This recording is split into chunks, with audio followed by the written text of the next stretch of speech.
Please be seated.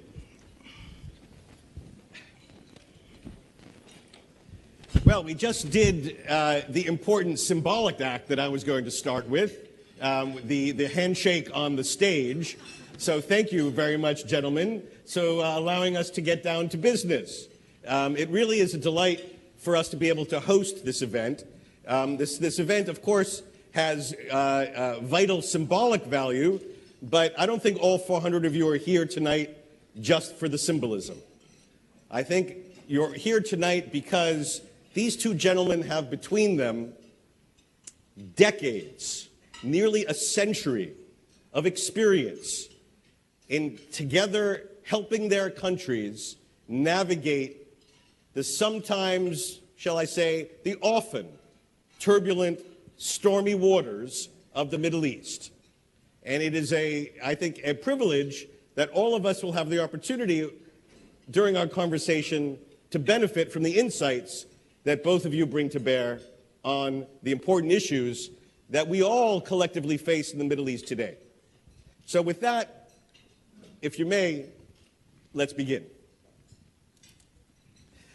So, gentlemen, in recent months and years, both of you come from countries that have had, shall we say, difficult moments with the Obama administration.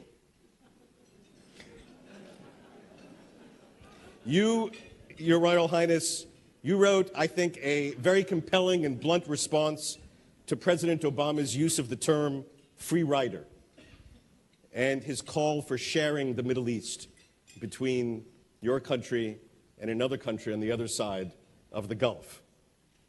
And you, Yaakov, you and your government, well, you did a very good job restraining your enthusiasm for the president's signal achievement of the Iran nuclear agreement. So I'd like to begin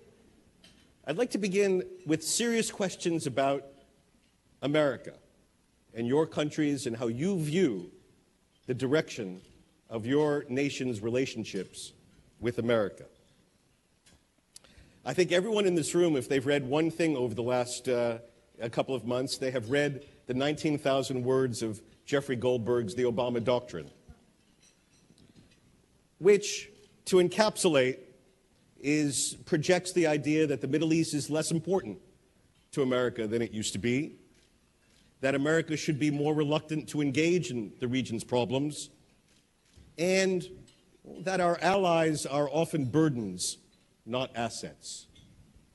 Some of this we've heard on the campaign trail in the last few months from various candidates as well. So I'd like to ask both of you, these ideas, do you feel that these are an aberration, or do you think that this is now deeply embedded in how America will approach the Middle East in the years ahead? Your Highness.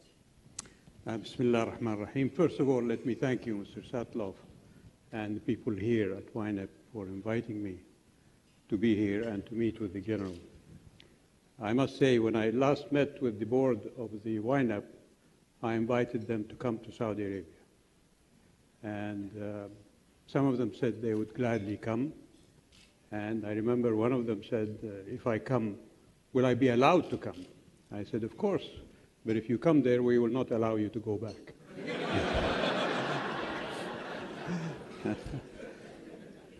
But more seriously, of course, feel free to take this invitation, any of you, please, to come and visit. Is it including me? Well, sign the peace first, and then you can come.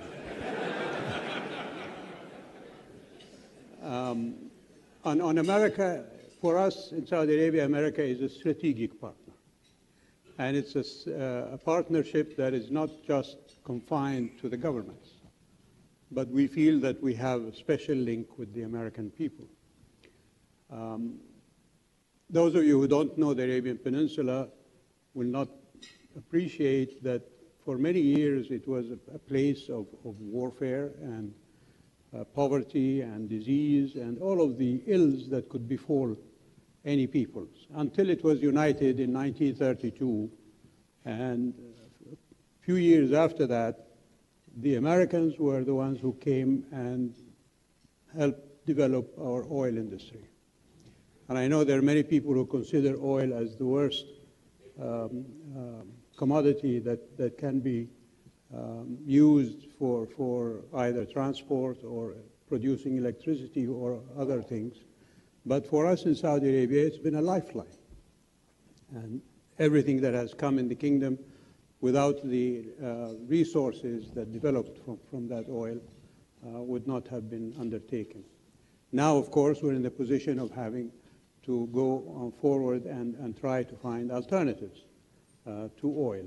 And that is going to be another challenge. And we hope that in as much as we worked with the United States in developing our oil industry, that we will continue to work with the United States, and more particularly with the people of the United States, to go forward and develop the alternatives that we seek to replenish our not just economy, but our well-being. And so that strategic relationship with America is going to remain from the Saudi point of view. Mr. Obama and other presidents have had disagreements with the kingdom on various issues. One of them, of course, is the issue of Israel and Palestine. But that has not interfered or, if you like, affected the view from the kingdom that our relationship with the United States is a strategic one, and that it will continue to be so. One figure that I give you today shows that view of the Saudi people, not just the government. There are more than 60,000 Saudi students spread throughout the United States in your universities. And that is a reflection not only on the fact that our young people want to acquire their skills and know-how in America, but also that the parents of these youngsters feel comfortable that their youngsters are going to be taught the skills and know-how in the United States. Okay. General Amidjor. I share with the Prince Turkey the notion that there is no substitute to the United States of America in the Middle East. And all those who believe that others will do the job that the Americans did in the past, I think, are in a big mistake. And it is not going to happen. There is no substitute. From our point of view, the relations are going not through the White House, but through the American people. And at the end of the day, it's led to the relations with the White House, not vice versa.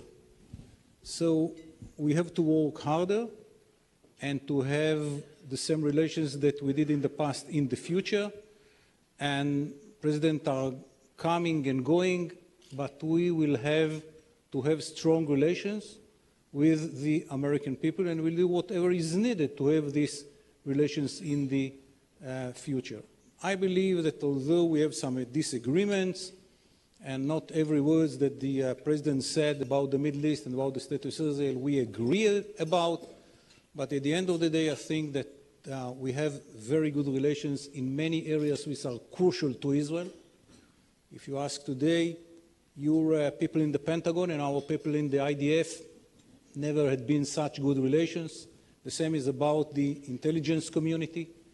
I think that the position of the State of Israel in both the Senate and the House is very strong. If you go to polls in America and you ask about the State of Israel, the relations between Israel and the United States, you see fantastic percentage of support to Israel. So with all the disagreements, and there are some few disagreements, one of them is about the Palestinian issue, I think the relations between Israel and the United States of America are very good, and we have to make all the effort that it will be better in the future. I am not pessimistic about it. I'm very optimistic. Okay, two very optimistic conclusions here. I'm going to keep on pressing. You both focused on the American people, which of course is the basis of our democracy and what gives strength to any president's decision to do any initiative. Now, we're celebrating this year the 25th anniversary since the United States sent 500,000 soldiers to the Gulf to liberate Kuwait. That seems like a light year ago. 4 presidents, 9/11, multiple Middle East wars, thousands of American deaths. When you look back and you look to where we are today, do you still believe that the United States is as committed today to guaranteeing regional security as we were a quarter century ago? And do you still believe that the United States is as committed as it was then to dispatch the strength and power it was needed to secure its interest as it was a quarter century ago? I don't. And I think the general situation has changed. And that's why there needs to be a reevaluation and a recalibration, if you like, of the relationship. I don't think President Obama's retrenchment, if you like, from committing the United States to the same degree that it was 25 years ago on liberating Kuwait is purely a personal reflection. I think America has changed as we have changed in the area. So we have to work together to figure out where we're going.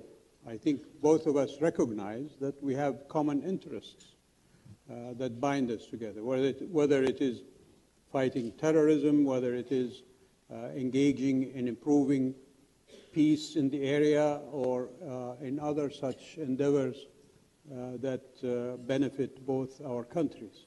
But I think the American people also, because of those events that you mentioned since the liberation of Kuwait, perhaps feel that too much used to be expected of them, and that they should not be in that position where they're obliged to undertake certain responsibilities that they used to do before.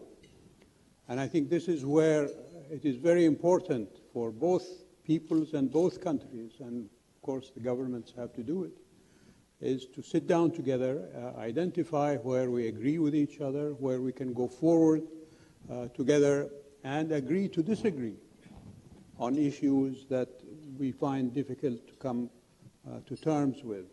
That does not mean a divorce. On the contrary, I think it means a very mature relationship between adults, if you like, whereby we can, as I said, enhance what can bring us together and agree to keep the peace, if you like, on the issues that don't necessarily bring us together. General? I don't know if you know, but today was the Memorial Day for the Holocaust in the State of Israel. And next week is the Independence Day, the 68th Independence Day of the State of Israel. Based on our experience in the Holocaust, from the first day of our independence, it was a strong decision of the founders of Israel. Israel is not seeking foreign forces to be defended. We will defend Israel by ourselves. We did it in the past, and we intend to do it in the future. We don't ask any American soldier to sacrifice his life for the sake of Israel. If you have your own interest in the Middle East and you want to send forces here and there, it's okay. From our point of view, Israel will defend itself by itself. And I think this is one of the cornerstones of our relations. We are more than happy to get money from the United States of America to buy weapon systems in America. We are more than happy to buy the first-class weapon systems in America, to share information and to exchange intelligence with America. We don't want any American soldier to sacrifice of his life for the defense of the State of Israel. And we intend to continue with this policy in the future. So from our point of view, the decision is clear. Israel will defend itself by itself. It will cost us a lot. I don't know if you know, but around 6% of our GDP is allocated to security and intelligence and whatever is around it. It's a lot, but we are ready even to increase it if will be a need in the future.